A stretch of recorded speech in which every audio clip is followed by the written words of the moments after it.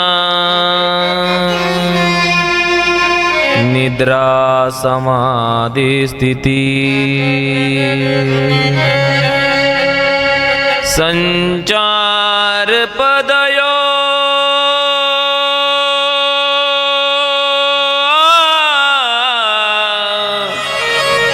प्रदक्षिणा विधि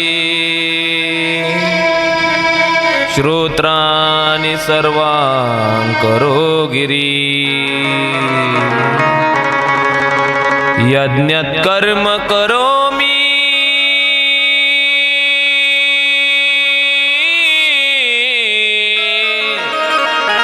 तद्दखिलं शंभो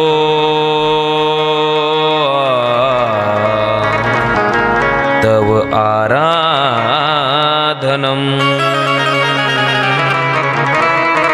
शंभो तव आराधनं शंभो तव आराधनं शंभो तव आराधनं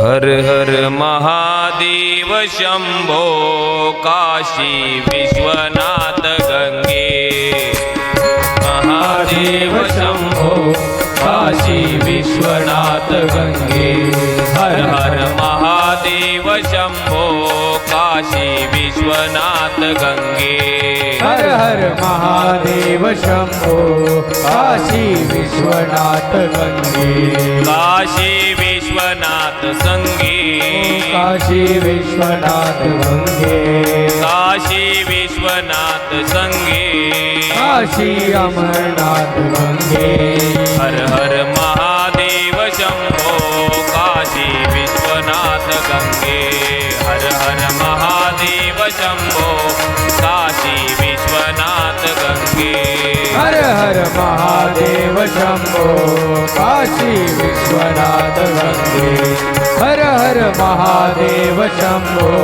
काशी विश्वनाथ गंगे काशी अमरनाथ गंगे काशी अमरनाथ गंगे काशी अमरनाथ गंगे काशी अमरनाथ गंगे हर हर महादेव शंभो काशी विश्वनाथ गंगे हर महादेव शंभो काशी विश्वनाथ गंगे हर हर महादेव शंभो काशी विश्वनाथ गंगे हर महादेव शंभो काशी विश्वनाथ गंगे काशी विश्वनाथ गंगे काशी विश्वनाथ गंगे काशी अमरनाथ गंगे काशी अमरनाथ गंगे हर हर महादेव शंभो काशी विश्वनाथ गंगे हर हर महादेव शंभो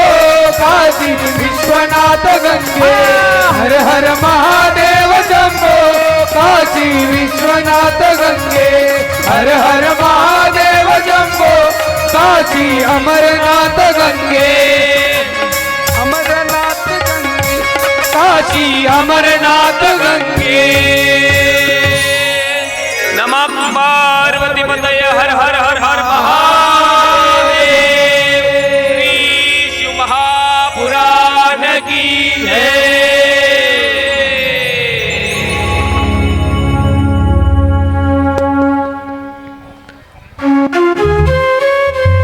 आज आपल्या या श्री शिव महापुराण कथेचा चौथा दिवस तिसरा दिवस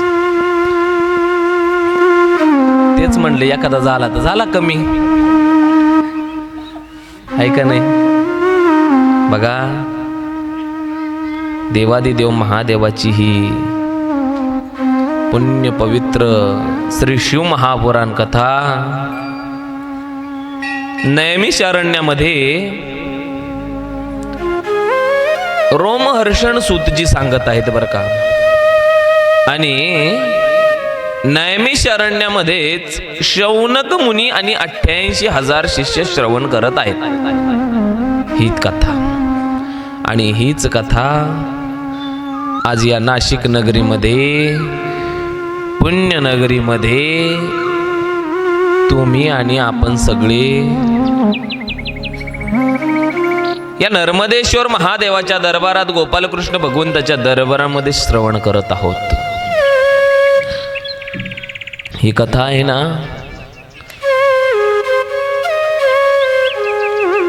काही लोकांना प्रश्न पडत असेल, ही कथा नक्की काय करते बरं? कशासाठी कथा श्रवण करायची? कथा श्रवण केल्याने काय होतंय? काय होतंय कथा श्रवण केल्याने? का कशासाठी कथा श्रवण करायची? हा, कथा काय करते माहिती का? कथा जीवनाची व्यथा दूर करत असते.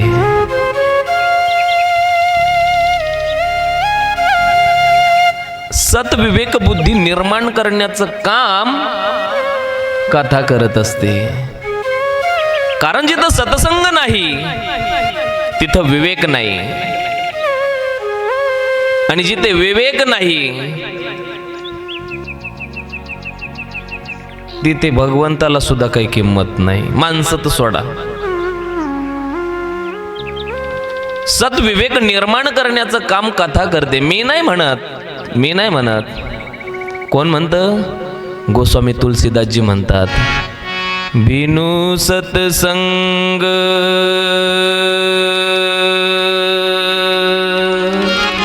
विवेक न होवे, बिनु सत्संग विवेक न होवे. राम कृपा बिना सुलभ नहीं सोवे. राम सिया राम जय सिया राम, राम सिया राम जय सिया राम, राम सिया राम जय सिया राम, राम सिया राम जय सिया राम. जीवनामध्ये जर सतविवेक निर्माण करायचा असेल, सतविवेक निर्माण करायचा असेल, चांगलं जीवन जगायचं असेल, उत्कृष्ट जीवन जगायचं असेल, तर तुम्हाला सत्संग श्रवण करावा लागेल. सत्संग म्हणजे नक्की काय? सत्संग म्हणजे भगवंताला मनुष्यापर्यंत पोहोचवणारी दोरी, जी संतांच्या विचाराने गुंपलेली आहे, त्याला सत्संग असं म्हणतात. मग ती श्रीमद भागवत कथा असेल, प्रभू श्री रामायण असेल, किंवा मग देवादिदेव महादेवाचं शिव महापुराण असेल. पुढे जाऊन सांगेल, मी स्वतःला भाग्यवान समजतो, मी शिव महापुराण कथा सांगत असतो, मी स्वतःला भाग्यवान समजतो, मी प्रभू रामांचं रामायण सांगतो, मी स्वतःला भाग्यवान समजतो, मी श्रीमद भागवत ग्रंथ देवाची सेवा करतो गड्या त्या गोपालकृष्णाची. अजून मी स्वतःला भाग्यवान समजतो, साईनाथ कथा, स्वामी समर्थ चरित्र कथा आणि प्रभू दत्त चरित्र, अशा अनेक देवांची सेवा करत मला भगवान शिवाची सेवा करण्याचा योग येतो. हा कशामुळं? तर एक विवेक आपल्या मनात मनामध्ये एक विवेक आपल्या जीवनामध्ये निर्माण जर झाला ना, सद्विवेक, तर तो या रस्त्याला घेऊन येत असतोय. म्हणून आज या ठिकाणी ही जी कथा आहे ना, ही आपल्या घरातील लेकरं आहे ना, त्यांच्या मनामध्ये एक सद्विवेक निर्माण करेल आणि हा सद्विवेक त्यांचं जीवनाचं कल्याण करेल, जीवनाचं कल्याण करेल. म्हणून सगळ्यांनी गोड एक भजन आहे. मागच्या कथेला सुरुवात करायचं आहे की माणसाने कोणाच्या संगतीला राहावं, तर माणसाने संतांच्या संगतीला राहावं. तन के संग लाग रे जय हो. अच्छी बनेगी, संतन के संग लाग रे तेरी अच्छी बनेगी. संतन के संग लाग रे तेरी अच्छी बनेगी. संतन के संग लाग रे तेरी अच्छी बनेगी.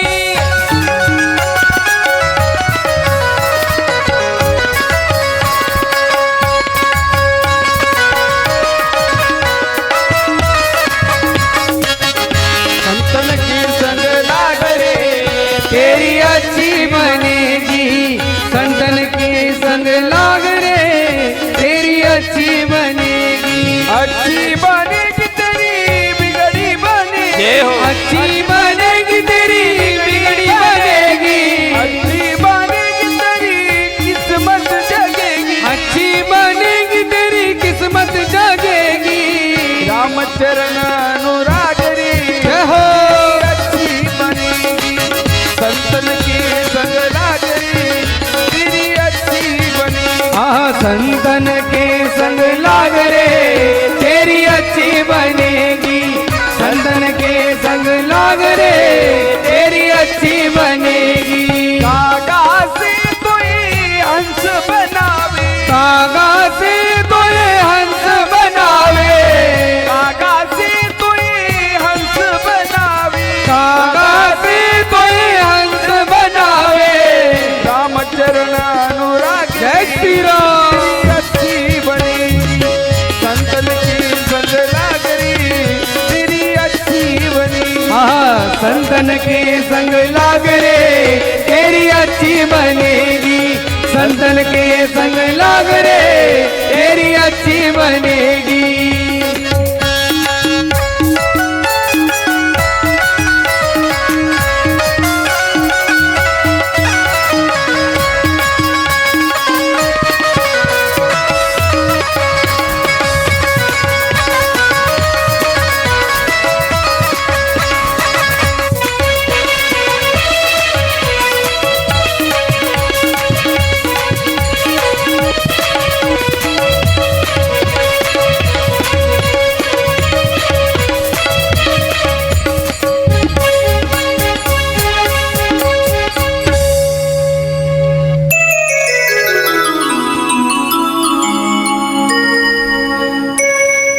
जीवनामध्ये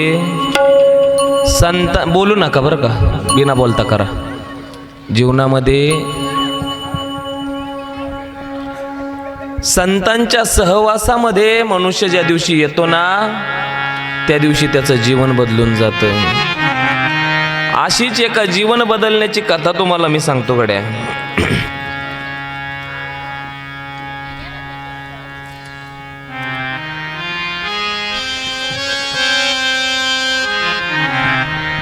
थोडी शांतता ठेवा. कथेत विक्षेप होतो.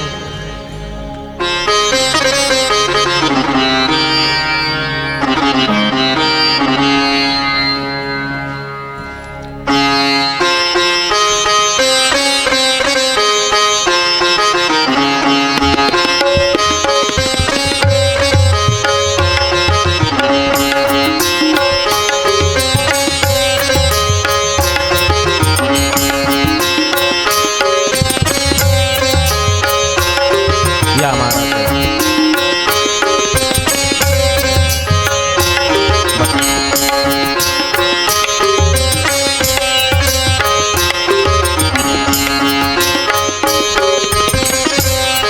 सरप्राईज दिला तुम्हाला, सरप्राईज.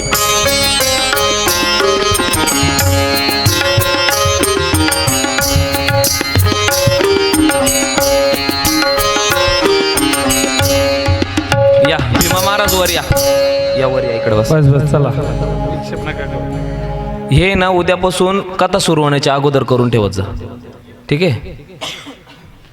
या परिसरामध्ये शक्यतोवर जास्त करून ज्यांना तुम्ही टीव्हीवरच पाहता नामवंत कीर्तनकार आहेत, वडिलोपार्जित सेवा त्यांच्याकडे आले.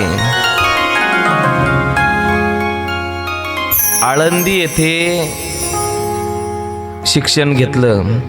तुम्ही कधी ओंकारेश्वर जवळ एक तीर्थस्थान आहे माहिती का तुम्हाला? महेश्वर नाव आहे त्या तीर्थस्थानाचं, महेश्वर. किती लोक गेले महेश्वरला? हा, हे जे महेश्वर आहे ना, जे गेले नाही त्यांनी एकदा जाऊन या. अति उत्तम सुंदर देवस्थान आहे. प्रति काशी विश्वनाथाचं गोड मंदिर आहे. नर्मदा या मैयाच्या तटावर वसलेलं हे महेश्वर अगदी गोड. त्या महेश्वरला ज्यांनी अनेक वर्ष थांबून साधना केली आणि अगदी दुसऱ्या दिवशी तुम्ही रामदास स्वामींची कथा ऐकली ना, लग्नाच्या मंडपातून पळून गेले होते रामदास स्वामी. अगदी दुसऱ्या दिवशी संन्यास घ्यायचा. एका महात्म्याची कथा सांगतोय बरं का, एका 2 मिनिटं. दुसऱ्या दिवशी संन्यास घ्यायचा तर आदल्या दिवशी रात्रीच घरचे गाडीत घालून घरी घेऊन गेली. संन्यास घ्यायचा होता इच्छा, पण घरच्यांनी तिकडून आणलं आणि घरी येऊन डायरेक्ट लग्न लावून दिलं. आदरणीय आमचे माधव महाराज काजळे महाराष्ट्रातील एक नामवंत कीर्तनकारांपैकी आहेत.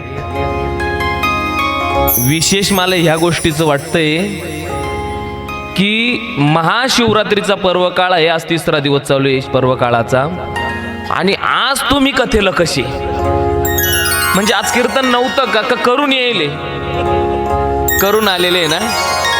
हा बरोबर आहे. मी जरा स्टेटस बघितलं होतं जय लॉन्सला ना, म्हणजे तिथं कीर्तन करून तुम्ही इथं आले बा आम्हाला सरप्राईज द्यायला. अगदी खूप आनंद वाटला बरं का. टाळी वाजवा ना एकदा त्यांच्यासाठी. अहो हे 2 तास बसणार म्हणजे तुम्ही काय समजू राहिले? 15,000 रुपये फ्रीमध्ये भेटले आपल्याला. आता एका कीर्तनाचे ते 15च्या वरच घेता. आम्ही दिली तारीख तर मग आता जर 15,000 रुपये फ्रीमध्ये इथं बसलेले 2 तास. वा, अगदी आनंद वाटला. एका कीर्तनकारानं दुसऱ्या कीर्तनकाराच्या कथेमध्ये, एका कथाकारानं दुसऱ्या कथाकाराच्या कथेमध्ये जाणं ही एक विशेष गोष्ट ठरत चालली महाराज आता. कारण माहिती का बाबा, जोपर्यंत सुदर्शन महाराज मोठे होत नाही ना तोपर्यंत महाराज बाकीचे, माधव महाराज नाही म्हणणार मी, पण बाकीचे महाराज म्हणतात की सुदर्शन महाराज मोठे व्हावा अशी आम्हाला खूप तळमळ आहे. पण ज्या दिवशी सुदर्शन महाराज मोठे होता ना त्या दिवशी त्यांना मळमळ व्हायला लागते, तळमळ जाती संपून. पण अगदी तुमचा अगदी तहे दिल से मनापासून या व्यासपीठावर स्वागत करतो. भगवान महादेवाची कथा सुरू आहे. आई आमच्या समोर गिरी मावशी बसल्या, त्यांचे चिरंजीव गिरीस ना, त्यांचे चिरंजीव नवनाथ कथा सांगतात. कथा चालू आहे बघा आता. तर तुम्हाला त्याच्यातलीच एक कथा सुरुवातीला सांगतो, कारण कुबेर कथा आपल्याला सांगायची. तुमच्या लक्षात येईल की जीवनामध्ये धन किती महत्वाचं आहे. धन किती महत्वाचं आहे. आई जीवनभर आपण कितीही धन धन धन धन धन केलं तरी आपल्या नावासमोर एक दिवस निधन असंच लिहिलं जातं. मग आता धन कमवायचं नाही का? आणि जर कमवायचं नाही तर तुकोबराय तर म्हटले धनवंतरा लागी सर्व मान्यता हे जग. मग धनवान पुरुषाला आणि धन हे एक पुरुषार्थ सांगितला. मग नक्की काय आहे या कथेतून आज तुम्हाला लक्षात येईल गड्या. एका दिवसाचा प्रसंग आहे बघा. बडे बाबा म्हणजे कोण?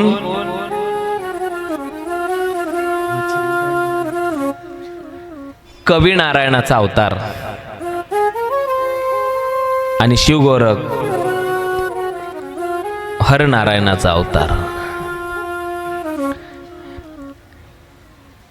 कवी नारायणाचा अवतार म्हणजे मच्छिंद्रनाथ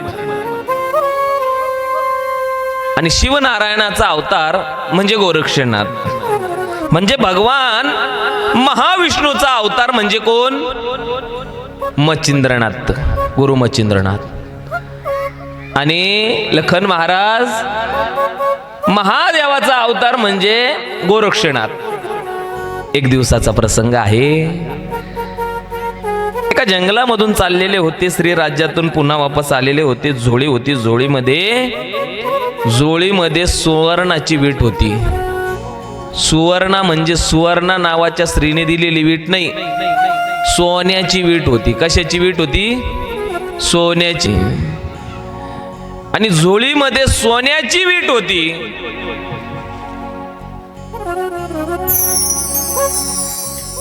बघा, मच्छिंद्रनाथ पुढे चालायचे आणि गोरक्षनाथ पाठीमागे चालायचे. आणि चालता चालता चालता चालता चालता पुढे थांबायचे, दचकायचे आणि पाठीमागे आवाज द्यायचे, गोरख कोयडर.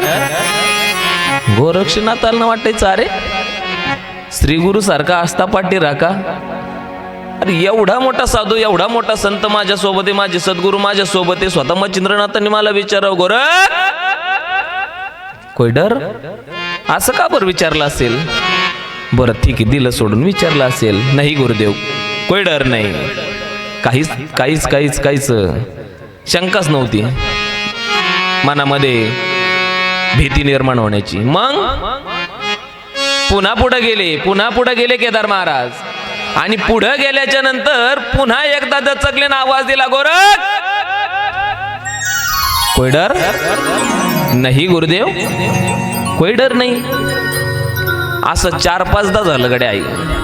आणि असं 4-5 वेळी झाल्यानंतर मच्छिंद्रनाथाला लघुशंकेला थांबायचं होतं. काखेतली झोळी काढली, गोरक्षनाथाकडे दिली. गोरक्षनाथाने विचार केला, गुरुदेवांच्या झोळीमध्ये नक्की काय आहे. मध्ये झोळीमध्ये डोकावून बघितलं तर सुवर्णाची वीट, सोन्याची वीट, श्री राज्यातून आणलेली सोन्याची वीट होती. गोरक्षनाथाने बघितलं, अरे सोने चांदी आम्हा मृत्तिके साधूंना काय हो सोनं चांदी. सोन्याची वीट काढली आणि फेकून दिली सोन्याची. तुम्हाला काहीच वाटून राहिलं का? सोन्याची म्हणून राहिलो मी, सोन्याची.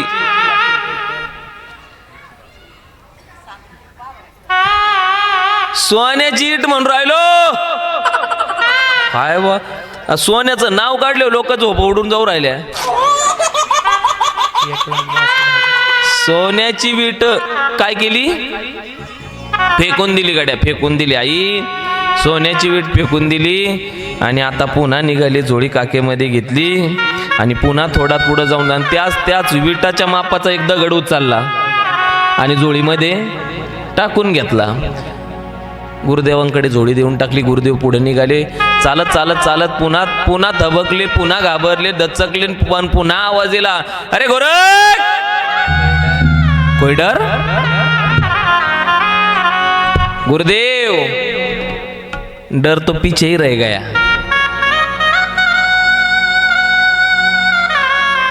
एक सांगू काय तुम्हाला, हे जे धन आहे ना, हे धन सोनं कोणाकडे नव्हतं. मी काय म्हणतो, तुम्ही किती ग्रॅम साठवलं, कितीही ग्रॅम साठवलं तरी रावणा इतकं तुमच्याकडे साठणार नाही का? साठणार आहे कोणाकडं?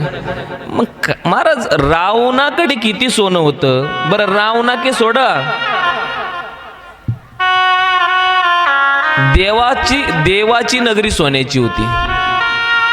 जिथं देवाचं नाही राहिलं, रावणाचं नाही राहिलं, देवाचं बुडालं आणि रावणाचं जळालं, तिथं आपलं गुंज भर कुठं लावायचं आपण? तुम्हाला एक वाक्य सांगू का? श्रीमंत जगामध्ये कोण आहे? ऐका बरं का. अहो काय करता तुमच्या तोळ सोन्याला? काय करता, तुमच्या तोळ सोन्याला अवघ्या पृथ्वीचं मोल आहे आमच्या गळ्यातल्या तुळशीच्या एका माळ्याच्या मान्याला. बस, पृथ्वीची सुद्धा बरोबरी होणार नाही. एवढं महात्म्य या रुद्राक्षाचं आगद आहे. रुद्राक्ष मी महात्म्य सांगणार आहे, लक्षात घ्या. ही कथा का सांगावं की सोन्याला तेवढी किंमत नाहीये, धनाला तेवढी किंमत नाहीये? कारण तुम्हाला मी आज लक्ष्मी प्रसन्नतेचे उपाय सांगणार आहे. मग लक्ष्मी प्रसन्नतेचा उपाय करायचा आहे, मान्य आहे, पण त्याच्या अगोदर तुम्हाला हेही माहिती पाहिजे की हे धन किती कमवलं तरी आपल्याला इथं सोडून जायचंय. जर हे सांगितलं नाही तर काही लोक धन कमावता कमावताच मरून गेले. तुका म्हणी जाती संपदा येवरी, तुका म्हणी जाती संपदा येवरी, तुका म्हणी जाती संपदा येवरी,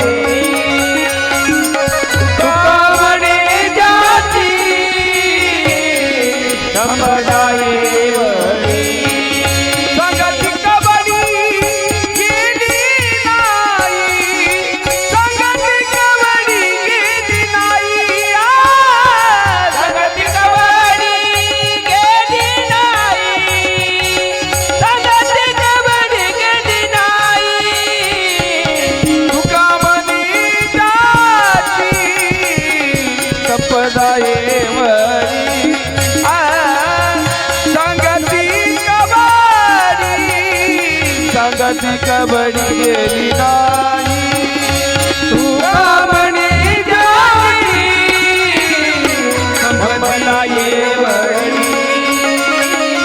धनाची कबड्डी संगती कबड्डी गेली नाही.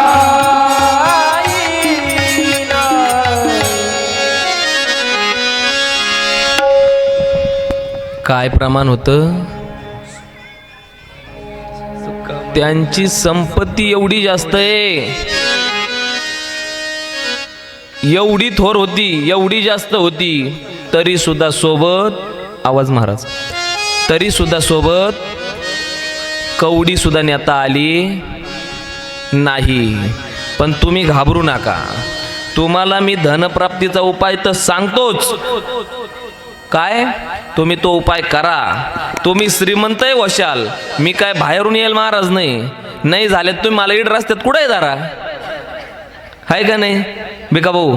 हे नाही श्रीमंत झाले तर मला रस्त्यात कुठे धारा ना, आणि विचारा मला मी श्रीमंत का बरं नाही झालो. उद्या आज मी उपाय सांगितला का, तुम्ही उपाय करायचा आणि उद्यापासून कामाला बिमाला जायचं बंद करून टाकायचं. आता मग श्रीमंतच होणार म्हटलं. ऐका, मी तुम्हाला श्रीमंत होण्याचा उपाय बी सांगितो,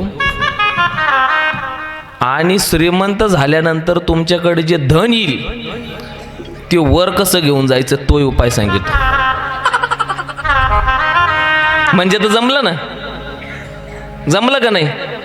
काय म्हटलो मी? पहिल्यांदा श्रीमंत होण्याचा उपाय सांगितो, नंतर श्रीमंत होशाल ना तुम्ही, मग श्रीमंत झाल्यानंतर पैसा आल्यानंतर तो पैसा वर कसा न्यायचा तो बी उपाय सांगितो. ऐकायचा ना? कोणला कोणला ऐकायचा हात वर करा. म्हणजे तुम्हाला पैसा वर घेऊन जायचा आहे बुवा,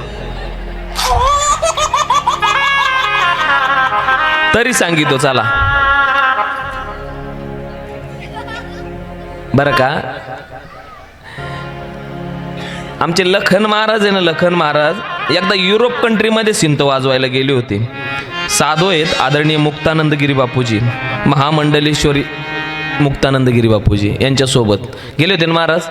युरोप कंट्रीमध्ये सिंत वाजवायला, गायनाला गेले होते. कारण की तिकडे काही भारतीय राहतात, ते आपल्याकडच्या कथा ठेवत असतात. तुम्हाला एक सांगू का महाराज, ज्यावेळेस तुम्ही युरोपमध्ये गेलात, ऐका बरं का काय सांगतोय, पैसा कसा वर घेऊन जायचा ते सांगू राहिलो. युरोपमध्ये ज्यावेळेस गेला, तुम्ही गेलात का कधी दुसऱ्या देशामध्ये? तुमच्याकडे पाहून वाटत तर नाही तुम्ही दुसऱ्या देशात गेले असतील वा, पण काय घाबरू नका, आता पैसा आला का जाऊन या.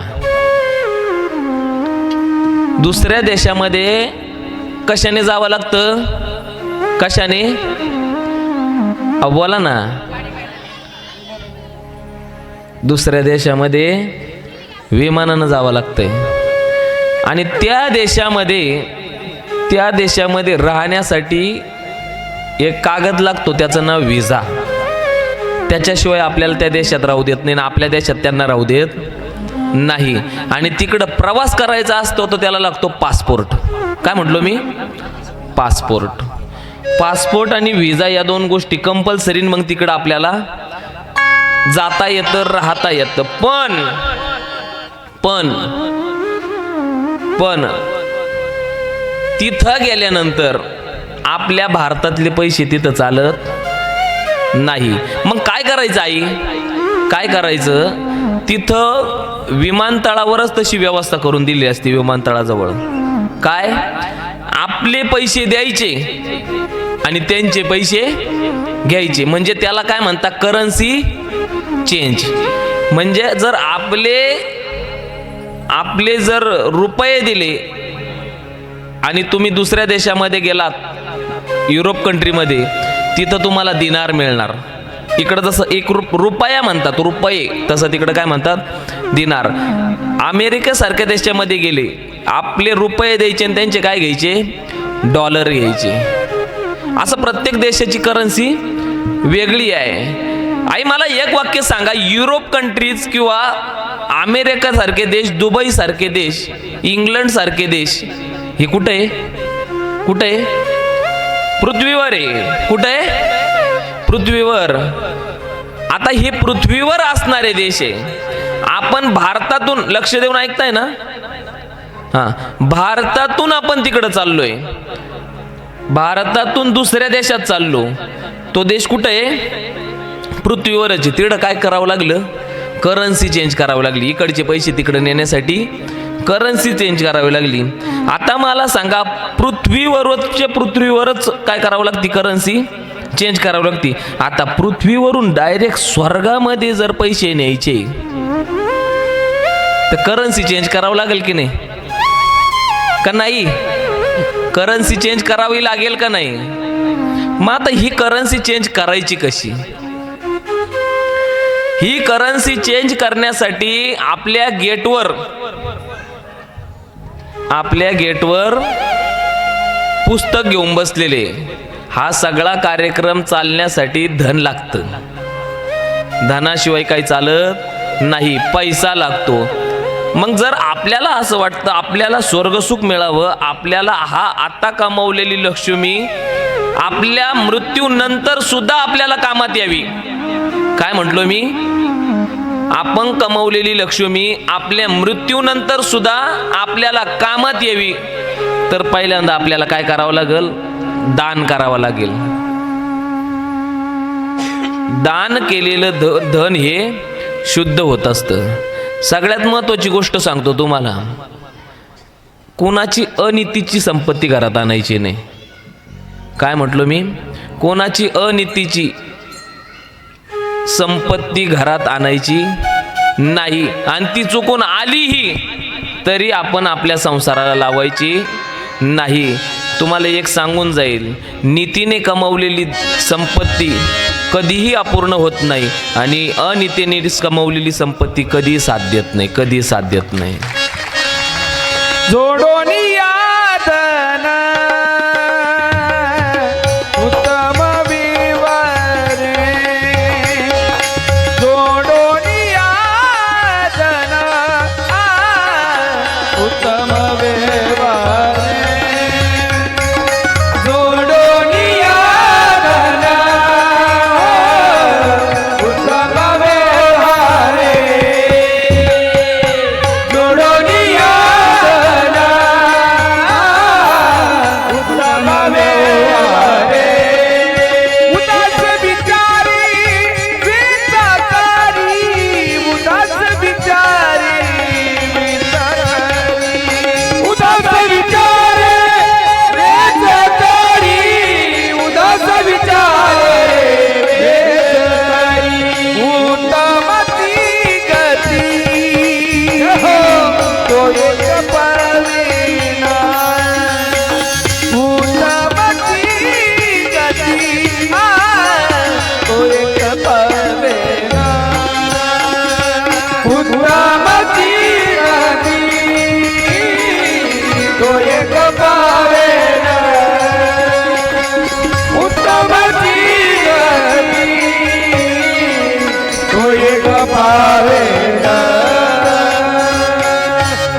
नका वाजव, काय उगाच हात दुखवायचे. अहो हे जे गायन आहे ना, हे बेंबीच्या देठाला कळ लागते ज्यावेळेस गायन माणूस करत असतो. ज्यावेळेस तुम्ही एक टाळी वाजवता ना, तेव्हा त्या माणसाचा आत्मविश्वास वाढत असतो, त्याला आनंद वाटत असतो की आपण काहीतरी चांगलं गायन करतोय. नाहीतर मग तुम्ही बसेलच ते म्हणूच राहिले, त्याला अर्थ नसतो. त्यांना एक वेळेस त्या कलेला आहे ना, कलेची किंमत ही पैशात होत नसते, कलेची किंमत तर कशातच होत नसते. पण किमान आपण त्यांच्यासाठी एक टाळी तर वाजवू शकतो ना. त्यांनी म्हणून धन हे सात्विक असावं, सात्विक असावं, लक्षात घ्या. मी नेहमी सांगतो, मागच्या वर्षी ह्याच कथेत सांगितलं होतं, मतदान जरी करायला जाल ना, मतदान करायला पैसे घेऊन कधीच मतदान करायचं नाही. पहिली गोष्ट तर ते दान आहे, आणि दुसरी गोष्ट तर पैसे घेऊन बिलकुल करू नये. खरं सांगतो बरं. काही तुम्ही म्हणाल महाराज काय म्हणताय, त्याचा आणि याचा काही संबंध आहे. महाराज एक सांगू तुम्हाला, जर लिंक रोडला गुडघे एवढले खड्डे पडले असतील, 15 दिवसातून एक माणूस मरत असेल, त्याला जबाबदार आमदार, खासदार, नगरसेवक कोणीच नाहीये.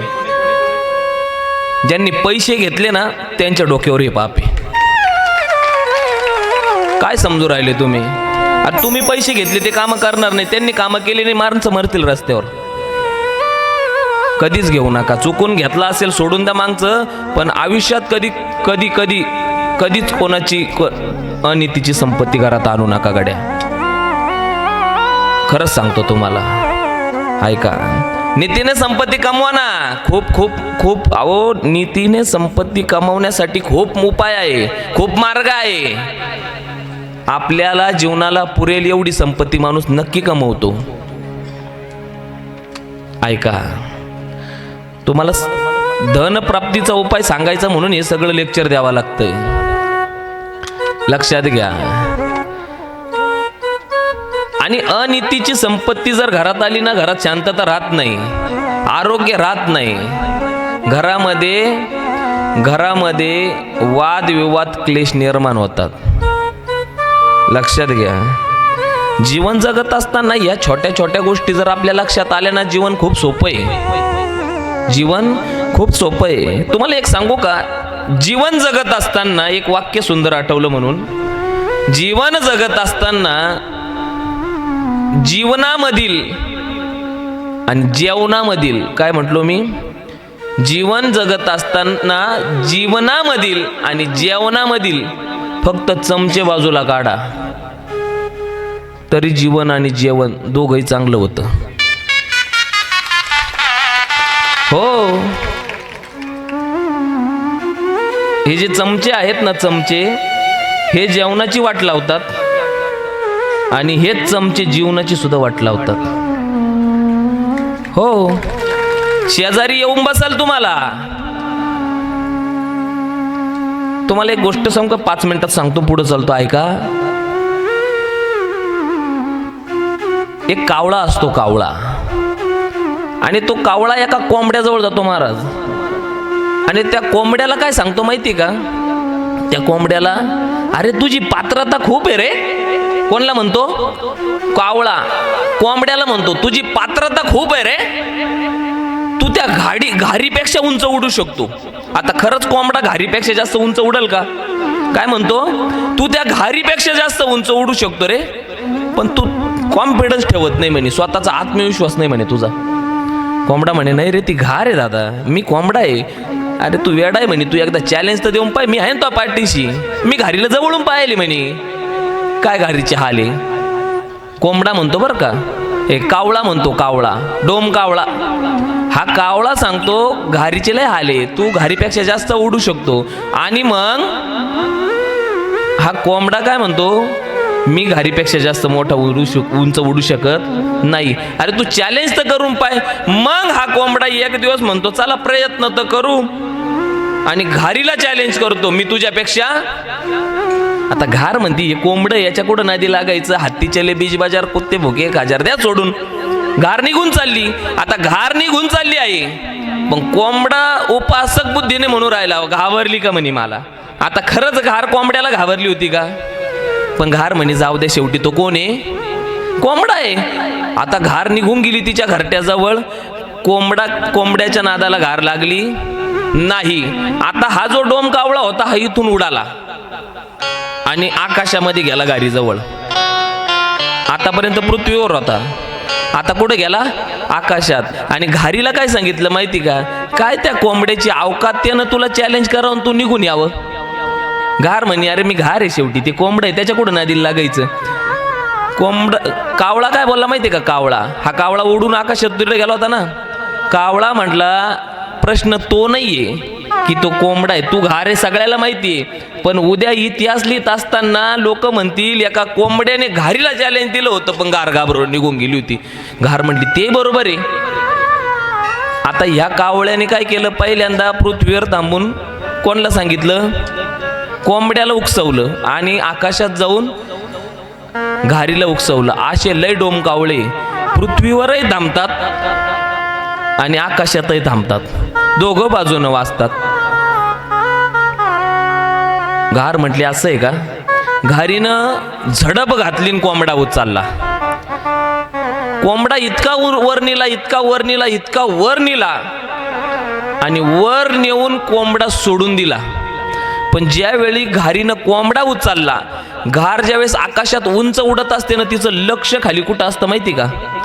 तिच्या अंड्यांवर असतं, पिलांवर असतं.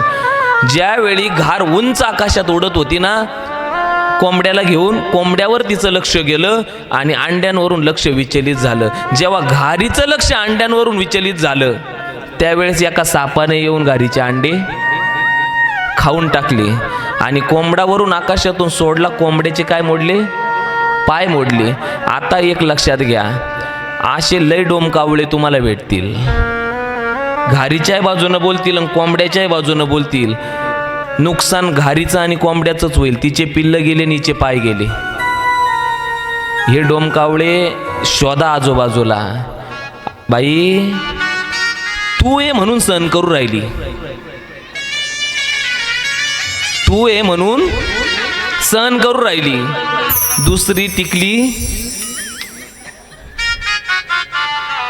वळखा तुम्ही.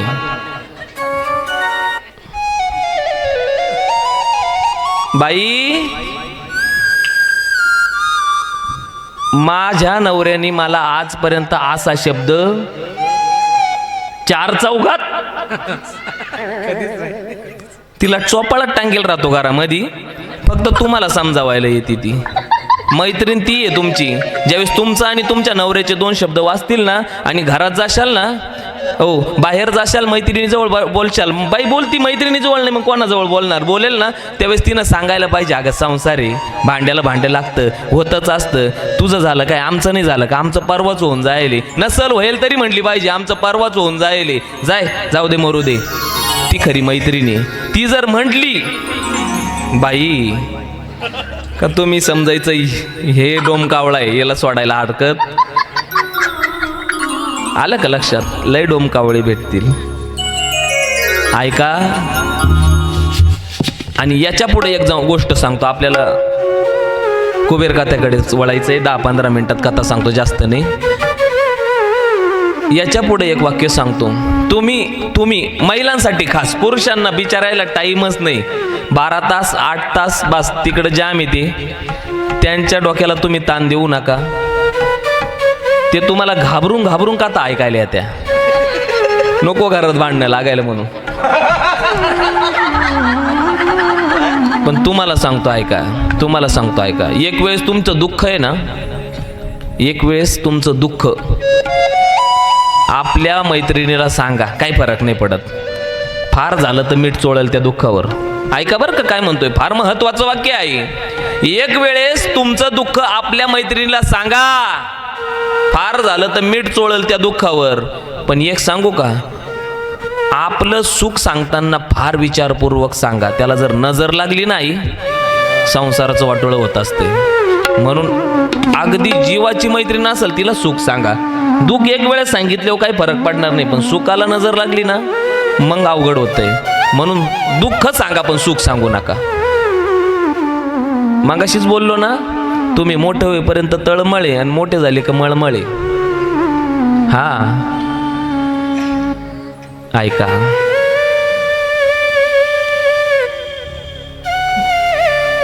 कुबेर कथा आपण या ठिकाणी सांगण्यासाठी आज आलो. त्यामध्ये लक्ष्मी प्रसन्नतेचे अनेक उपाय आहेत, ते मी तुम्हाला सांगणार आहे. त्यापैकी 2-3 सांगतो. अगदी सोपे आहे ते. काही सापाच्या पोटाखालची माती आणायची नाही,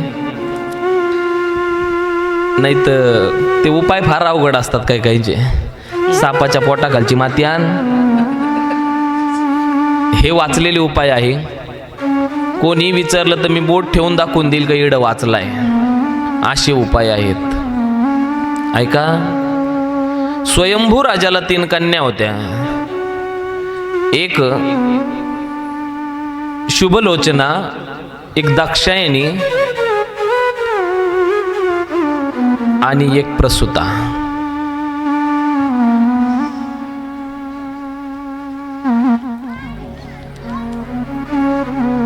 बरोबर ना? स्वयंभू राजाला 3 कन्या होत्या. एकीचं नाव होतं प्रसूता, एकीचं नाव होतं दीक्षायनी, दाक्षायणी नाही, आणि एक जी होती शुभलोचना बोललो मी, ती शुभलोचना नव्हती, ती अनुसूया होती. अनुसूया आत्रीला, प्रसूता दक्ष राजाला आणि दीक्षायनी साधूला. त्यांच्या कुळामध्ये एक ब्राह्मण जन्माला आला. त्याचं नाव होतं यज्ञदत्त ब्राह्मण. आता ही दीक्षायनी होती. यज्ञदत्त ब्राह्मणाच्या पत्नीचं नाव होतं दाक्षायणी. ऐका बरं का, कुबेर कथा आहे. यज्ञदत्ताच्या पत्नीचं नाव होतं दाक्षायणी. आणि आई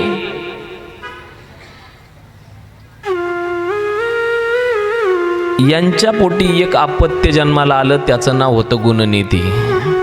हा जो गुणनिधी होता ना महाराज, हा गुणनिधी नावात फक्त गुण होता. त्याच्या फक्त नावामध्ये गुण होता, पण त्याच्या अंगामध्ये एकही गुण चांगला नव्हता. नावाला गुणनिधी होता आई, पण गुण मात्र एकही नव्हता. आई, ज्यावेळी हा यज्ञदत्त ब्राह्मण लोकांच्या पूजा अर्चा यज्ञ करण्यासाठी बाहेर जायचा ना, त्यावेळेस हा गुणनिधी जुगार खेळायला जायचा. वाईट वाईट वळणं या गुणनिधीला लागली होती. एक लक्षात घ्या आई, मगाशी सांगितलं मी तुम्हाला, कथा काय करते तर कथा जीवनाची व्यथा दूर करते. तुम्ही काहीही करा, तुम्ही काहीही करा, किती थका, पण संध्याकाळी आहे ना आपल्या लेकरांना, करू द्या गडबड करतील थोडीशी, आहे का नाही, पण आपल्या लेकरांना इथं कथा ऐकायला आणा. किमान गुणनिधी निर्माण नाही झाले पाहिजे. आई, ही जी दाक्षायणी होती ना, हिच्या पोटी मुलगा जन्माला आला गुणनिधी. आणि गुणनिधीचे वळण वाईट होते, नाही वळण वाईट होते. कोणत्याच आईला वाटत नाही का माझा मुलगा वाईट वळणाला जावा, माझ्या मुलाने जुगार खेळावा, माझ्या मुलाने दारू पिवी, माझ्या मुलाने वैश्यागमन करावं, माझ्या मुलाने कृत्य चुकीचे करावे. कोणत्याच आईला वाटत नाही गड्या आई, कोणत्याच आईला वाटत नाही. आई, एका दिवसाचा प्रसंग आहे. झाडलोट आईने केली, घर स्वच्छ केलं, आणि गुणनिधी बाहेर कुठंतरी जुगार खेळण्यासाठी गेलेला होता. सकाळचा स्वयंपाक करून ठेवली, निहारीची वेळ झाली, गुणनिधीची वाट बघत होती. सकाळच्या प्रहाराला उठून गुणनिधी वडिलांच्या पाठीमागे चप्पल घालून लगेच निघून गेला होता जुगार खेळायला. गुणनिधी पुन्हा माघारी आला. गुणनिधी माघारी आल्यानंतर आईला आनंद झाला. गुणनिधी, ऐक ना गुणनिधी, गुणनिधी, हे बाळा, अरे तुझ्या वडिलांची पात्रता आहे ना, ब्रह्मदेवा समान आहे रे. अरे त्यांचा अपमान होईल असं वागू नको रे, गावामध्ये त्यांची फार इज्जत आहे. अरे समोरून येणारा व्यक्ती तुझ्या वडिलांसमोर वर मान करून चालू शकत नाही, खाली खाली डोकं करून तो छातीला हात लावून नमस्कार करतो तुझ्या वडिलांना रे. दर्शन घेतल्याशिवाय माणसं पुढं जात नाही. गुणनिधी ऐक ना, गुणनिधी हे चुकीचे कृत्य सोड ना गुणनिधी. पण गुणनिधीच्या डोक्यात मात्र काहीच येत नव्हतं आई, काहीच येत नव्हतं. दिवसामागून दिवस निघून चालले, गुणनिधीचे वाईट वळणं वाढत चालले, चुकीचे कृत्य वाढत चालले. आईला काळजी वाटायची. एका दिवसाचा प्रसंग आहे. वडील मोठ्या राजाच्या घरून पूजा करून आले आणि सुवर्णाची मुद्रिका म्हणजे अंगठी राजाने त्या यज्ञदत्त ब्राह्मणाला पूजेमध्ये भेट म्हणून दिली. पूजेमध्ये भेट घेतलेली मुद्रिका घरी आला, आपल्या पत्नीकडे दाक्षायणीकडे दिली. ही अंगठी घे आणि व्यवस्थित ठेव म्हटला. का? राजाने दिलं, हिरे मोत्यांची आहे, सुवर्णाची आहे बरं का, व्यवस्थित ठेव. हो व्यवस्थित ठेवते. गुणनिधी पाठी मागून आला. दुपारची वेळ होती, जेवणासाठी मागायला लागला. आई जेवायला दे गाई. आई म्हटलं बाळा, अरे मी तुला रोज सांगून थकते. अरे आई मला पैसे पाहिजे आज. अरे कशाला पाहिजे? आई मला पैसे पाहिजे. जुगारात हरला का रे? आई मला पैसे पाहिजे कडे आज. गुणनिधी, अरे असा वागू नको रे गुणनिधी. आईचं बोलणं गुणनिधीच्या कानावच येत नव्हतं, ऐकायला तयार नाही. आईने जेवायला वाढून दिलं आणि जेवायला वाढून दिल्याच्या नंतर दुपारची वामकुक्षी घेण्यासाठी पडली आणि वामकुक्षी घेण्यासाठी पडल्याच्या नंतर त्या गुणनिधीने घरातले गाठोडे चाचपायला सुरुवात केली. ज्या ठिकाणी पैसे ठेवतात ती जागा चाचपायला सुरुवात केली. त्याच्या हाताला ती अंगठी लागली, सोन्याची अंगठी, हिऱ्या मोत्यांची अंगठी. आणि ही हिऱ्या मोत्यांची अंगठी घेऊन गुणनिधी आज जुगार खेळायला गेला. जुगार खेळत संध्याकाळपर्यंत ती अंगठी त्याने हारून टाकली गड्या. जुगारामध्ये अंगठी हारला राज्याचा चौधरी म्हणजे आत्ताचं आडनाव नाही, पूर्वी पदवी असायची. त्या राज्याच्या चौधऱ्यासोबत तो गुणनिधी जुगार खेळत होता. जुगार खेळता अंगठी हारली. अंगठी चौधऱ्याने बोटात घातली. बोटात घालून रस्त्याने चालला होता. रस्त्याने चाललेल्या त्या चौधऱ्याच्या हातामधली अंगठी, तिच्यामधला मोती चमकला आणि चमकल्यानंतर त्याच रस्त्याने गुणनिधीचे वडील चाललेले होते. यज्ञदत्ताने बघितलं, अरे ही अंगठी तर मला राजाने दिली होती. ए चौधऱ्या, कुठून आणली रे अंगठी? अरे ही अंगठी माझी आहे. मग? अरे माझी अंगठी आहे. मग? अरे माझी आहे म्हणतोय ना. अरे तुझा मुलगा जुगारात हरलाय. राग आला गड्या वडिलांना, लखन महाराज राग आला वडिलांना. आणि राग आल्यानंतर वडील धावपळ करत पाय आपटत घरापर्यंत गेले. आणि घरी गेल्यानंतर दाक्षायणी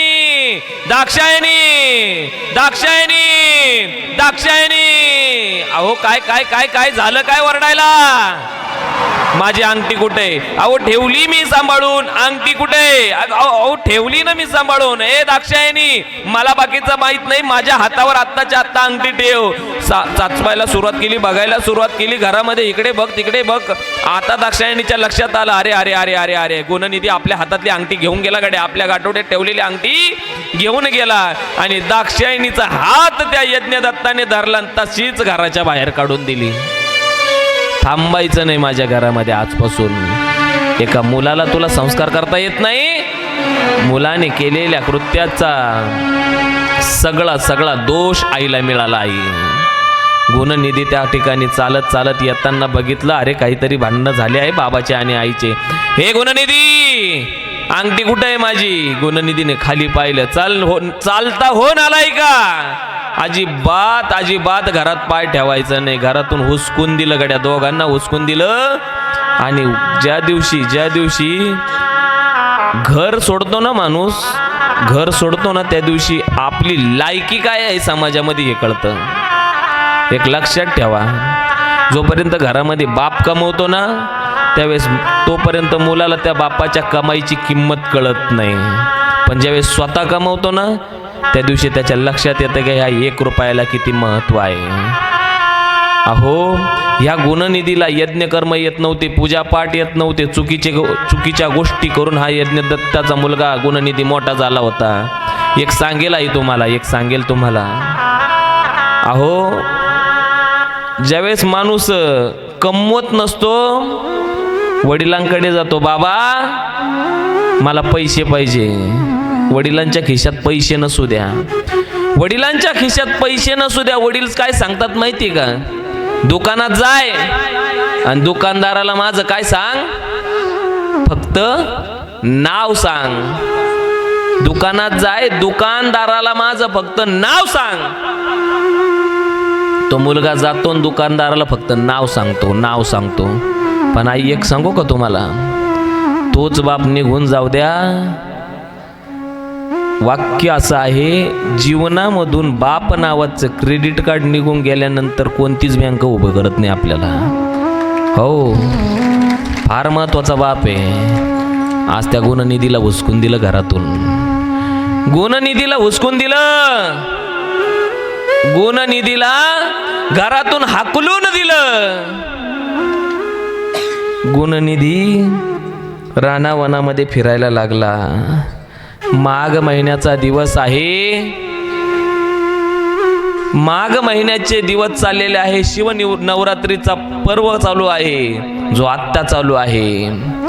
माघ वद्य चतुर्दशी जवळ आली. गुणनिधी 5 दिवसापासून उपाशी आहे. 2 मिनिटं थांबा फक्त. गुणनिधी 5 दिवसापासून उपाशी आहे गड्या. आई, उपाशी असणारा गुणनिधी जसा देवदत्ताची कथा ऐकली ना, तसाच तो गुणनिधी एका शिवालयाच्या बाहेर तटबंदीला पाठ लावून उभा राहिला. मध्ये शिव महापुराण कथा सुरू आहे. कथा व्यास कथा सांगत आहे.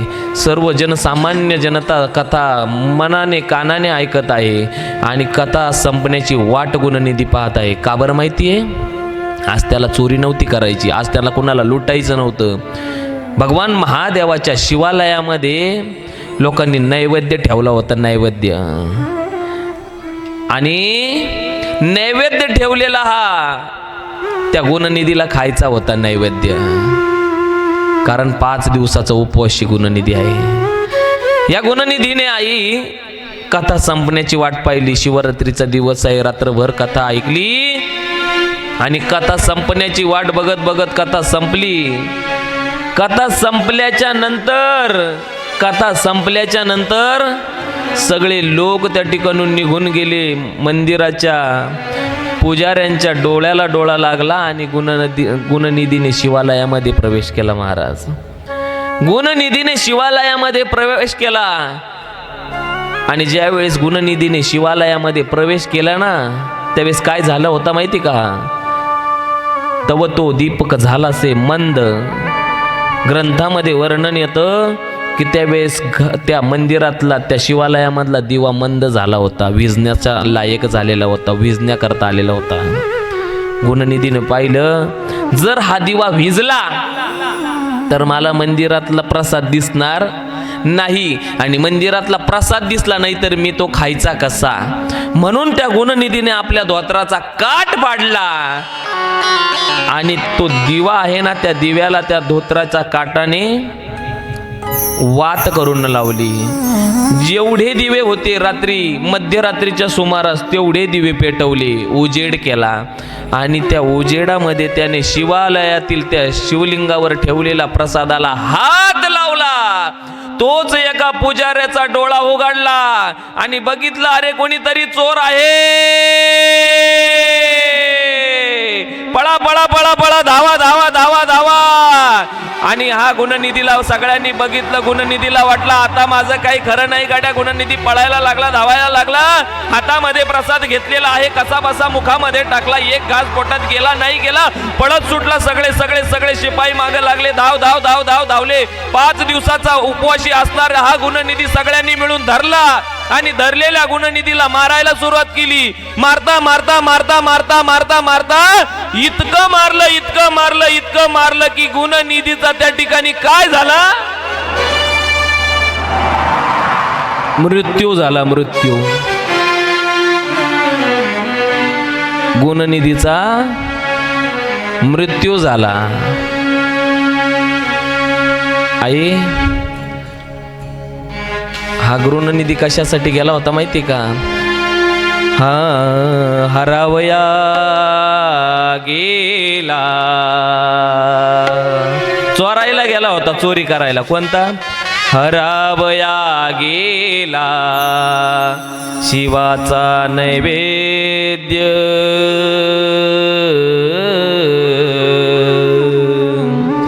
भोवती भयभीत पहा भातसे तव तो दीपक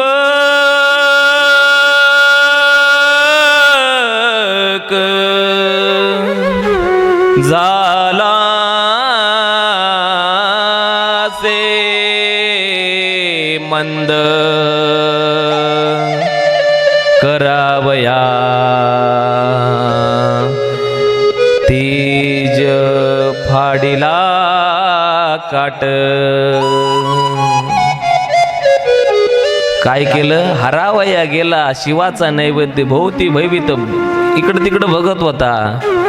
कोणी मला बघतंय का बघतंय का, चोरायला गेला म्हणून दिवा मंद झाला म्हणून काठ पाडला आणि तेच केलं. यमाचे दूत आले, घेऊन गेले. यमाला विचारलं काय केलंय? चित्रगुप्ताने सांगितलं आयुष्यभर पाप केलंय, आयुष्यभर पाप केलंय. काय केलं? आयुष्यभर पाप केलंय म्हटले. काहीच चांगलं काम केलं नाही.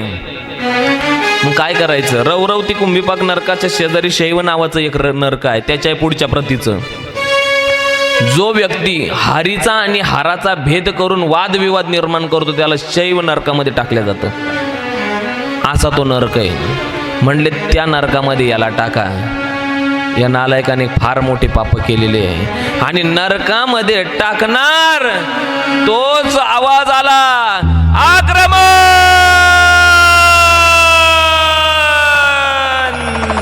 धावायला लागले, पळायला लागले, सगळे सगळे सगळे सगळे मारायला लागले. शिवाच्या दूतांनी डमरूचा नाद केला आणि धावून गेले त्या यमाच्या दूतांवर. सगळ्या यमपुरीला जाळायला लागले. यमदेव त्या 28 गणांच्या सिंहासनावरून तर उतरून खाली आला. कार्तिक स्वामी गणपती बाप्पा मोहरके होते, त्याच्या समोर येऊन उभा राहिला आणि नमन करून विचारलं, कार्तिक स्वामी गणपती बाप्पा काय चुकलं? म्हणले तुम्ही आमचा एक पुण्यवान आणलाय. म्हणले तुम्ही याच्या आधी तसंच बोलले होते. म्हणले हो. मग त्याचं पुण्य नमकी काय आम्हाला माहित नाही. आतापर्यंत जेवढी गिनती झाली तेवढी पापाचीच झाली आणि अगदी उच्च प्रतीतल्या पापाची झाली, म्हणून त्याला ते नरक दाखवलं. म्हटले नाही. अहो त्याचं सूक्ष्म पुण्य तुम्ही बघितलं नाही. म्हणले काय सूक्ष्म पुण्य आहे आई?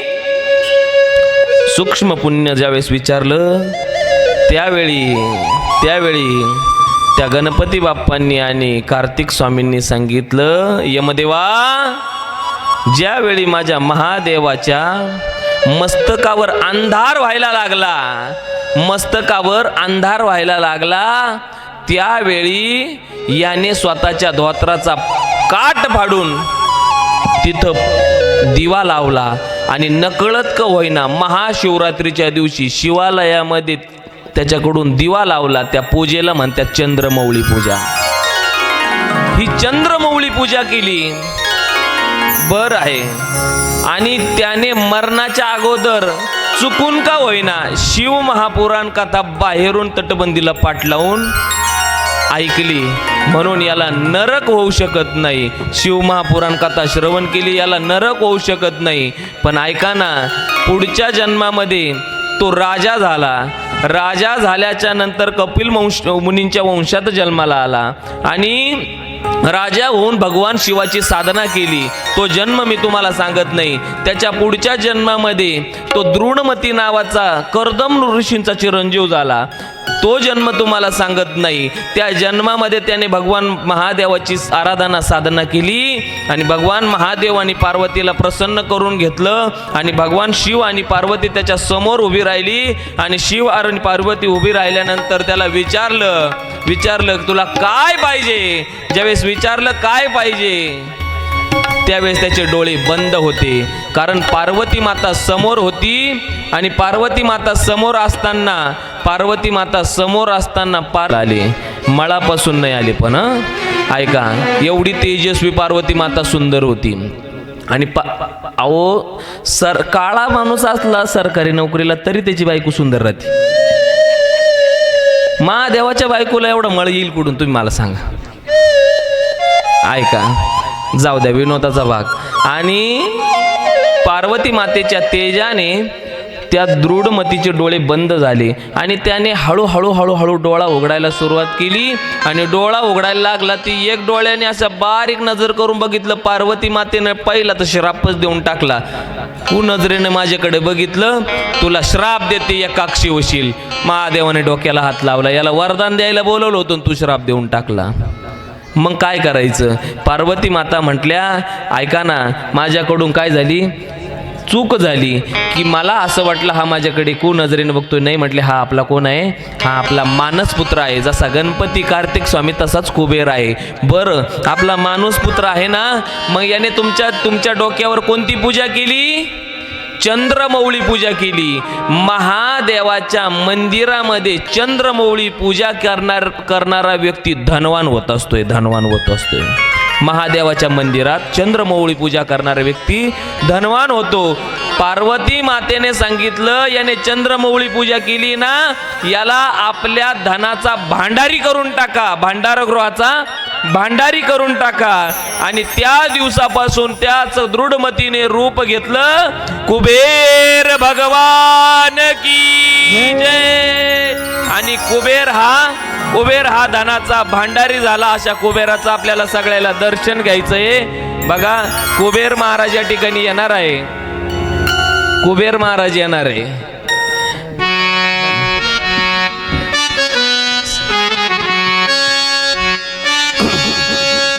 हेलो, आइए कुबेर जी पधारी, आइए कुबेर जी पधारी, आइए कुबेर जी पधारिए, आइए कुबेर जी विराजिए, आइए कुबेर जी पधारी, आइए कुबेर जी पधारी, आइए कुबेर जी पधारिए, आइए कुबेर जी विराजिए।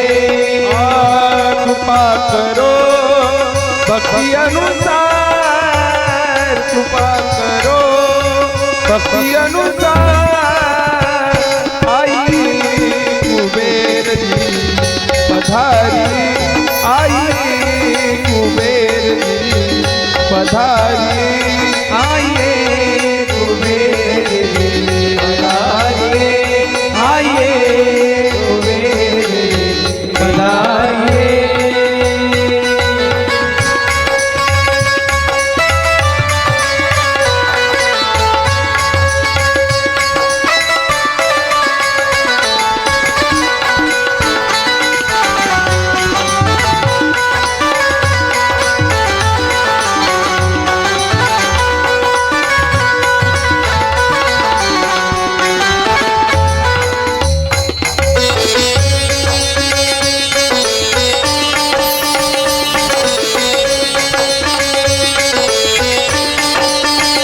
विराजे,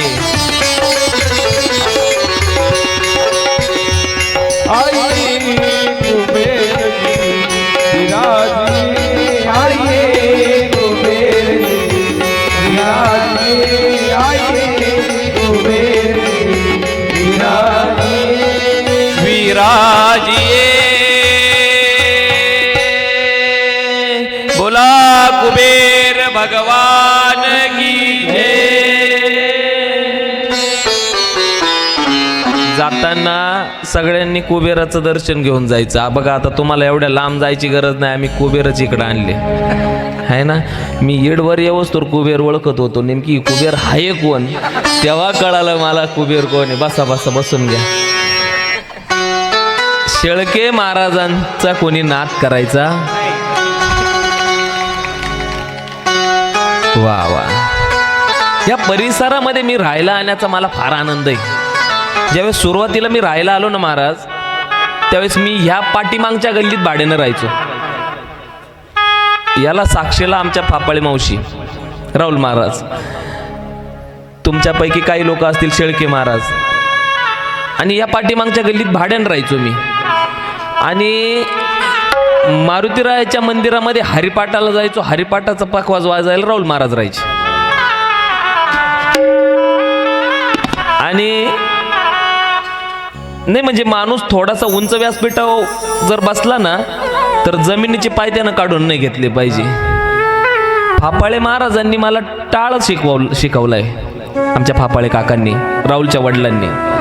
आता कोणीतरी सांगेल की मी महाराजांना असं मार्गदर्शन केलं, तसं केलं. बऱ्याच लोकांनी मार्गदर्शन केलं. माणूस एकाने एकी मोठा होत नसतो, पण सुरुवात तिथून आहे, सुरुवात त्या मारुतीरायापासून आहे. हे मी मरेपर्यंत विसरणार नाही, मरेपर्यंत विसरणार नाही. म्हणून या भागामध्ये एक अशी नवचैतन्य शक्ती आहे की इथले लेकर प्रवचन कीर्तन करायला लागले ना, ही नवीन गोष्टच नाही. इथं प्रभू रामचंद्रांचे स्पर्श 100% लागलेले. महाराज आमच्या परिसरात आधी 18 होते, आता मागून 15-20 तयार केले. हे पोरं उभे ना हात जोडून हे प्रवचन करते महाराज. हो, आणि चांगलं करते. आमच्याकडे 5-6 सप्ते झाले तेव्हापासून आम्ही गायकच बोलवेल नाही, सगळं गायन यांनीच करून घेतलं. काही दिवसांनी आम्हालाही बोलावणार नाही, आता कीर्तनही हेच करून घेतील.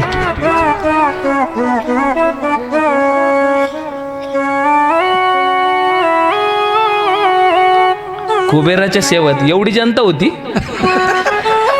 हे तर मग आमचं अर्ध वरडतो, तुम्ही तिकडं अडकून धरेल होत.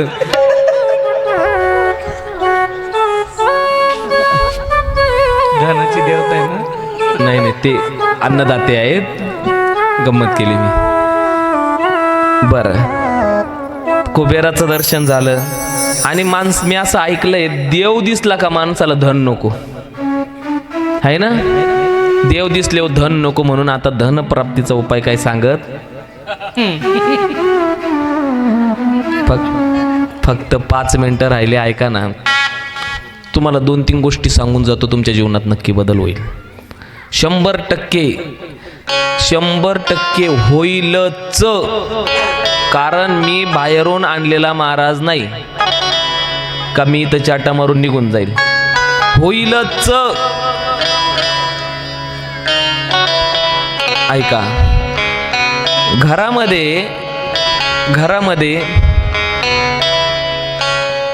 आपल्या राहत्या घरामध्ये, ती भाड्याचं का असं ना, दिवसामधून 8 वेळा लक्ष्मी माता येते. किती वेळा? 8 वेळा. तिला आपल्या घरामध्ये स्थान द्यायचं काम आपलंय. 8 वेळा लक्ष्मी माता येते. काय म्हणतो, लक्षपूर्वक ऐका. 8 वेळा लक्ष्मी माता येते, कारण दिवसाला 8 प्रहर आहे. त्याच्यामध्ये तीव्रतम प्रहर म्हणून ओळखला जाणारा सायंकाळचा प्रहर. सायंकाळी 7 वाजेला 10 मिनिटं, आपण अंदाजे वेळ धरायचा. सूर्यास्ताची वेळ 7 वाजायला 10 मिनिटं राहिले की त्यावेळी घरात दिवा लागलेलाच पाहिजे. त्यावेळेस लक्ष्मी माता घरामध्ये प्रवेश करते. उरलेले 7 प्रहर तुमच्याकडून चूक झाली तर चालेल, पण हा एक प्रहर आहे ना सायंकाळचा, हा चुकता कामा नये. तुम्हाला एक माझ्या जीवनात घडलेली, याच्यातल्या बऱ्याच लोकांना माहिती सुद्धा आहे. तो योगायोग तुम्ही समजा, पण मी योगायोग समजत नाही. कारण मी त्याला महालक्ष्मी महादेव माझ्यावर प्रसन्न असल्याची पावती समजतो महाराज. गेल्या 30 वर्षापूर्वी नवरात्र उत्सव सुरू आहे आणि नवरात्र उत्सवामध्ये 7वी माळ जी असते, 7वी माळ, ती महालक्ष्मीचं पूजन असतं. कोणाचं? महालक्ष्मीचं पूजन असतं. त्या दिवशी आमच्या घरी चक्रपूजा असते. आता मी कथामध्ये असल्यामुळे मी जात नाही, पण त्या दिवशी चक्रपूजन असतं, महालक्ष्मीचं पूजन असतं. ती आमची कुळदेवता आहे. आणि 30 वर्षापूर्वी महालक्ष्मी पूजनाच्या दिवशी, चक्रपूजेच्या दिवशी 7व्या माळेला सकाळी 11:30ला माझा जन्म झाला. नवरात्र उत्सवात महालक्ष्मी पूजनाच्या दिवशी. विशेष हे नाहीये, तुम्ही टाळी वाजवली, पण विशेष हे नाहीये. ऐका, त्यानंतर जवळ 23 वर्ष निघून गेले. 24व्या वर्षी माझा विवाह झाला आणि 25-26व्या वर्षी मला एक मुलगा झाला. नवरात्र उत्सव, 7वी वाळ, महालक्ष्मी पूजन आणि सकाळी 11:30 वाजता मला मुलगा झाला, पहिला मुलगा. म्हणजे आम्हाला दोघायला.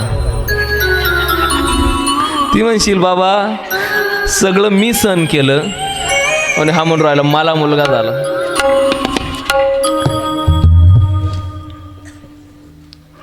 आता हेही विशेष नाही आहे. त्याच्यानंतर पुन्हा 4 वर्ष गेले आणि 4थ्या वर्षी 7वी माळ महालक्ष्मी पूजन. सायंकाळी 7 वाजायला 10 मिनटं बाकी महालक्ष्मी घरात यायची वेळ. नवरात्र उत्सव सुरू आहे, महालक्ष्मी पूजन आहे आणि महालक्ष्मी त्या दिवशी घरात यायची वेळ. 7वी माळ, तीच तिथी, तोच वार. त्या दिवशी माझ्या घरामध्ये कन्या जन्माला आली. तिघांचाही जन्म एकाच दिवशी. लोक योगायोग म्हणतील, पण मी यातला महादेवाने महालक्ष्मीने दिलेला मला प्रसाद आहे. आणि खरं एक वाक्य सांगतो, मी एवढं छाती ठोकून सांगत असतो, ज्याच्या घरात कन्या जन्माला आले त्याचं दारिद्र्य निघून गेलं. माझ्या घरात ज्या दिवशी कन्या जन्माला आली त्या दिवसापासून मी श्रीमंत झालो, पैशानेही झालो आणि मुलगी आली म्हणून तर अजून जास्त झालो. कारण मुलगी मुलगी मुलगी कोणाच्याही घरी, भाग्यवानाच्या घरी जन्माला येत असते. ऐका, सायंकाळच्या वेळेला महालक्ष्मीचं आगमन असतं बरं का. 2 मिनटं ऐका. त्यावेळी काय करायचं आहे, सकाळ सायंकाळ करावं, पण त्यावेळेस तर नक्की करावं, बाकीच्या वेळेस वेळ नाही मिळाला. आपल्याला 5 दिवे लावायचे घरामध्ये. किती? 5 दिवे. नाही तुमच्याकडून मोहरीचं तेल, नाही तुमच्याकडून तूप, तुम्ही साध्या तेलात लावा. आपली परिस्थिती तशी आहे ना, तसं वागावं माणसानं.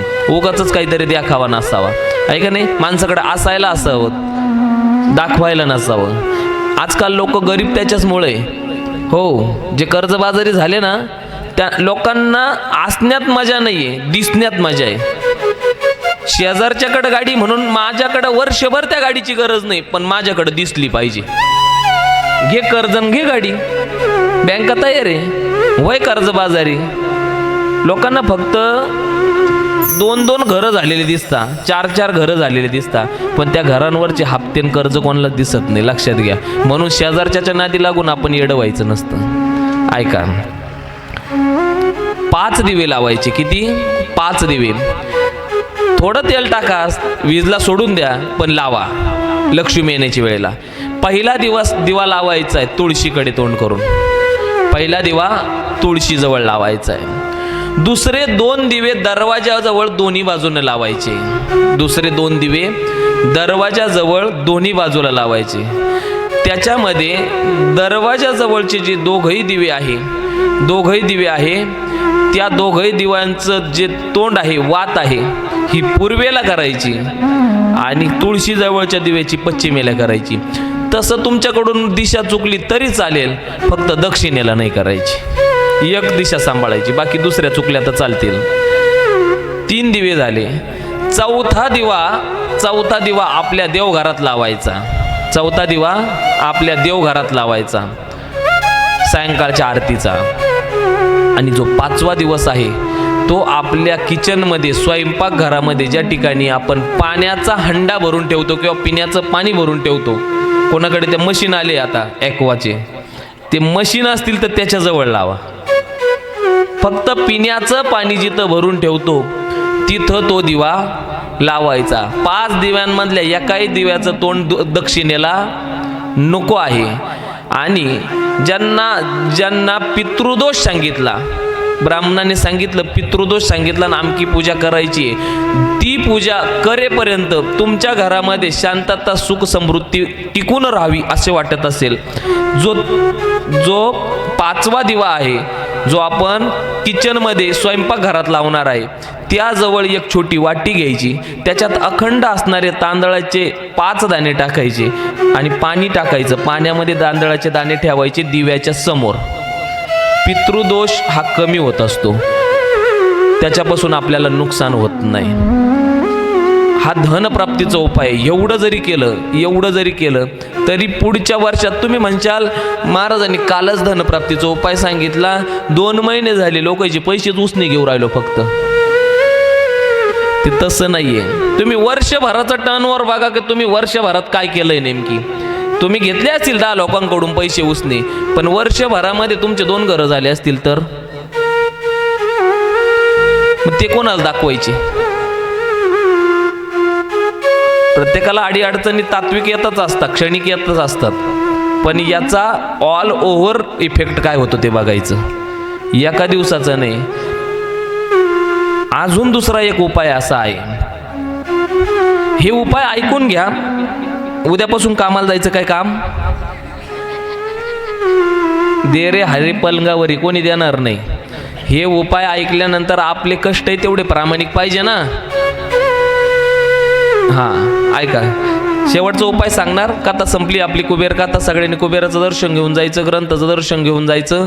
आणि पुन्हा एकदा सांगतो की मंडळाला हे सगळं उभं करण्यासाठी पैसे लागतात, त्याच्याशिवाय हे कार्य होत नाही.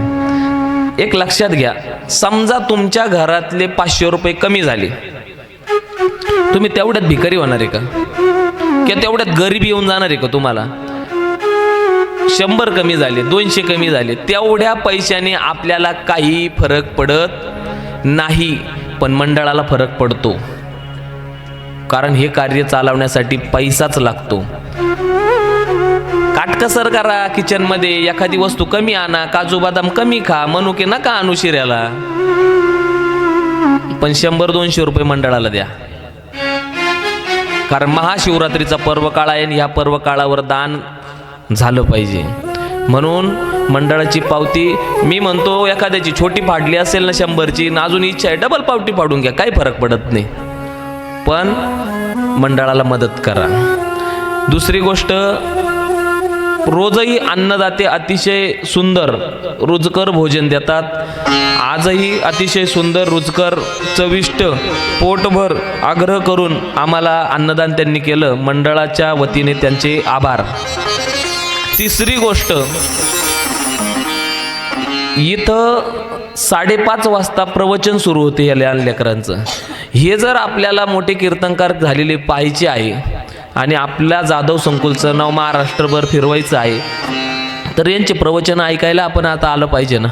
म्हणून ज्यांना परिसरामध्ये जेवढ्यांना वेळ आहे त्यांनी तरी किमान 5:30 वाजता इथं हरिपाठाला आणि त्यांचं प्रवचन ऐकायला येऊन बसायचं, ऐकायचं. त्यांच्या आपल्या मुलांना घेऊन यायचं का ते कसं बोलतं बघ, म्हणजे त्याच्यापासून ते बी शिकल का नाही आता याच्यासारखं आपलं बोललं पाहिजे.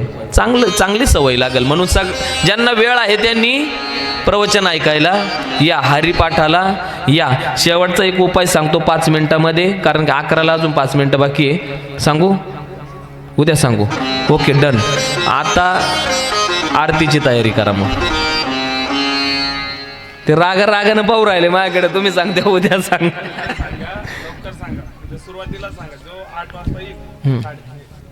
उपाय उद्या.